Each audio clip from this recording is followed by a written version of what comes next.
Welcome to our Play Well podcast series. My name is Marguerite Hunter-Blair and I am Chief Executive of Play Scotland, the national organisation for play. Today we will be looking at play in the health and social care standards, the UNCRC incorporation and play in the promise. To explore this, we will hear from Henry Mathias. Henry is the Strategic Lead, Standards for Health and Social Care at the Care Inspectorate. I am delighted to be speaking to Henry today, having known him for many years. Henry has played a key role in ensuring a child's right to play has statutory backing in Scotland through the development of the health and social care standards. So hello and welcome, Henry. We're almost 10 years on now from the National Play Strategy, and a child's right to play and explore nature has now been set out in the health and social care standards, and it's strongly supported by the government and statutory agencies in Scotland.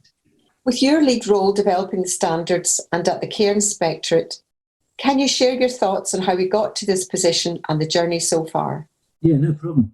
As head of professional standards and practice at the Care Inspectorate, I led on the development of the health and social care standards with Healthcare Improvement Scotland on behalf of the Scottish Government.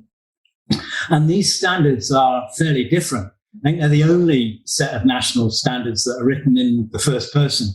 And what they're trying to do is to express people's rights to compassionate, respectful, high quality care in a real way. And it's to talk about what standards actually look like in practice for someone experiencing care. And it kind of turned the normal framing of standards on their head. So the previous sets of standards have been all about prescriptive provider inputs like policies, procedures, health and safety, and very much seen from the provider, the manager's point of view. And these standards were written from a child's point of view, and really pleased that they have been meaningful for people. People saying they're actually articulating something much more important than the previous inputs that could be quite technical. And so looking at what a child's right to play looks like, what we've got in the health and social care standards are, as a child, I play outdoors every day and regularly explore a natural environment. They've also got statements like, as a child, I can direct my own play and activities in the way that I choose, freely access a wide range of experiences and resources suitable for my age and stage, which stimulate my natural curiosity, learning, creativity. So it sets out the right of a child to play outdoors every day and to explore on their own, to lead their curiosity in exploring a genuinely natural environment. Sounds simple, but radical implications. And just fantastic to see the Scottish Government, their national standard for early learning and childcare providers, reflects this, saying children have daily access to outdoor play and they regularly experiencing outdoor play in a natural environment as part of their funded ELC offer. And you know, this huge investment that we've seen take place in early learning and childcare has got outdoor play at its heart, part and parcel of it. Really fantastic to see. And the Care Inspectorate's quality framework for early learning and childcare includes, the following indicator of a very good service: opportunities provided for children to learn about sustainability and caring for their natural environment. So what I see is we've got the Scottish Government standards, the Scottish Government policies, the two inspectorates, the Care Inspectorate and Education Scotland, all aligned backing this push, this promotion of more outdoor play. You've got an outdoor learning directory produced by Scottish Government, supported by Care Inspectorate. And it's really interesting to see that the new Human Rights Bill is likely to have some kind of right to a healthy environment. But of course, it's not just, the government, the inspectorates, fantastically supported by organisations like Play Scotland, like Thrive Outdoors, Inspiring Scotland. Quite a strong network has built up of voluntary organisations, independent organisations supporting this growth of outdoor play. So we've got really strong guidance. So we've got publications like My World Outdoors many moons ago now, but more recently, Space to Grow, Out to Play. We've got that commitment, that national statement supporting outdoor play. And everybody's kind of pointing in the same direction. I know it sounds almost overwhelming when you hear it listed like that. And I think in such a short space of time, we're talking 10 years since the play strategy, that we now have a legal duty for play in planning. And within that legal duty for play sufficiency, there's also a duty for children's voice and their participation in planning outdoor environments. So sitting alongside, health and well-being and education policies and guidance and standards, it does really feel that in Scotland we are world leading in play at the moment. But I wonder, Henry, what your view is. I know when we went on road shows in the past, we discovered that there was some excellent practice going on in Scotland, but it wasn't consistent. It wasn't across all the local authorities. And I wonder what your thoughts are now on, are a lot of these really good policies and guidance being implemented fully on the ground? Are children benefiting across all the services? Or again, is it a bit of a postcode lottery for our young people? Well, in Scotland, we are pretty fantastic at writing all singing, all dancing strategies, policies. Everything looks really good. And, we do have an implementation gap. So, yeah, mind the gap, indeed. And I was picking up on, the Promise Oversight Board the other day, just saying, is this perpetual motion of reviews, inquiries, commissions, is it part of contributing to an implementation gap? And certainly there are big gaps in terms of what we say and actually the delivery on the ground. But I think outdoor play is one example, one policy domain where it really has happened, where there has been a coming together of government, a coming together of practitioners, of providers, and also backed by a huge wealth of research. And just to refer to a couple of them, Helen Dodd, University of Exeter, has been pulling together fantastic research on the benefits of outdoor play. And it's just becoming really well established. So she quotes Piccinini saying, the more time children spend outdoors, better their mental health is. She quotes Tim Gill, who, I know has been on this podcast before. Spending time in nature leads to improvements in mental health and emotional regulation. And it's kind of been established just how beneficial outdoor play is. And what a long way we have come since those early days, since those first outdoor nurseries were registered. And, all the debates that we, of course, had with infection control. And, isn't it interesting that it's through COVID and all that, it's become recognized as one of the safest settings you can have is an outdoor-based nature nursery.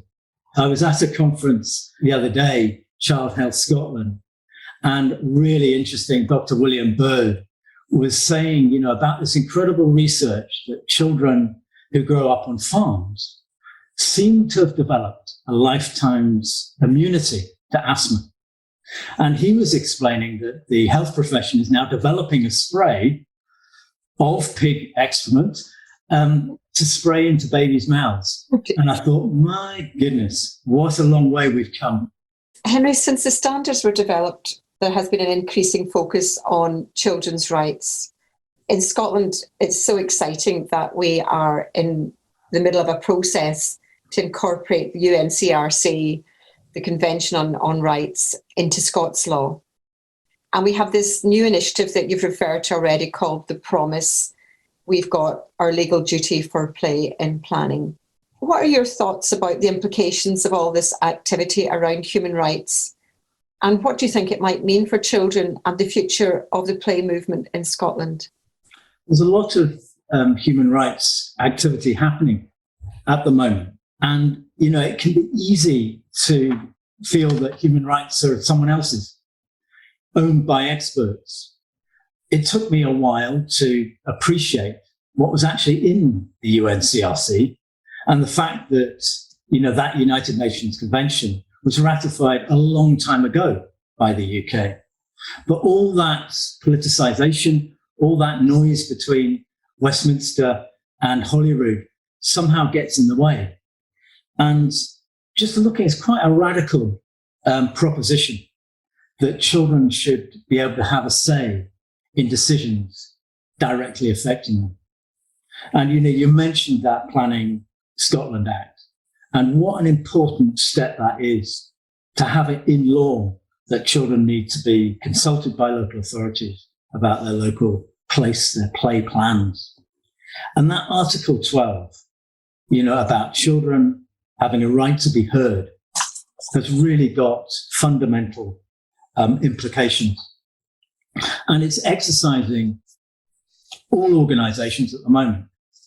Are we sufficiently taking into account? Are we consulting? Have we got children alongside us in terms of our decision making? And the Care Inspectorate's no exception to that. Really interested to see the SPSO, Public Service and Ombudsman, working with organisations to develop a child-friendly complaints procedure. And under the new legislation that's coming, I see that Human Rights Organisation for Children Together has been given a contract to pull together young people into human rights detectives and to be part of a lived experience board. So there is definitely something happening on the human rights front, and we've got some real organisations who are leading on that. And I would highlight the Children's Parliament and all the work with the Children's Commissioner on the unfirties and empowering children to claim their rights. Because, of course, rights are not just given top down, they're kind of claimed and they're owned. And, just referring to the promise is a great example of children who have experienced being looked after by local authorities, care experienced children and young people forming their own group and their own voice to demand rights. And, just looking at how, as a society, we can change the experience of people with care experience. I mean, at the moment, a quarter of the prison population, I think, has care experience. You're 5 times more likely to die early, die younger. You're much more likely to leave school. 27% of care experienced children leaving school compared to the national average of 73%. And it's that bottom up, that authentic voice of people with lived experience that have been demanding a different approach. So demanding compassion, demanding love. I was really affected by the organisation Who Cares, organising a love rally and saying, for all your rules and procedures that have wrapped up our lived experience, it has been part of us not experiencing the kind of love, the respect, the affection, the warmth that you would want any child to experience. And that directly affected the standards. So in the National Health and Social Care Standards, we've got a standard that says, as a child or young person, I feel valued, loved, and secure.